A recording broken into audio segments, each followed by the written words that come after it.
YouTube দেখে রান্না শুরু করে সেটাকে শেষমেশ নিজের মতো ইচ্ছা মতো বানিয়ে নেওয়া এক অসাধারণ রাঁধুনি আমি। তো সেদিনকে আমি এনেছিলাম ঢেঁকির শাক বাজার থেকে। এই শাকটা আমি ফার্স্ট টাইম কিনেছিলাম, যার কাছ থেকে কিনেছিলাম সে তো বলছিল নিয়ে যাও দিদি, দারুণ খেতে হবে।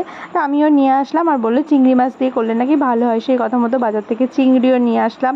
চিংড়ি বেচতে গিয়ে তো আমার কটা সোনার জিনিসপত্র মানে বেচে দিতে হলো। তার সঙ্গে পাবদা মাছও ছিল, কিন্তু আজকে তোমার সাথে আমি ঢেঁকির শাকটাই শেয়ার করব। তো এখানে পেঁয়াজ লঙ্কা কুচিয়ে নিয়েছিলাম আর কড়াইতে তেল গরম করে সেখানে চিংড়ি মাছগুলো ভেজে নিলাম। মানে যেরকমভাবে ইউটিউবে দেখিয়েছিল প্রথম তো আমি বাধ্য ছাত্রীর মতো সমস্ত কিছু মেনে চলছিলাম।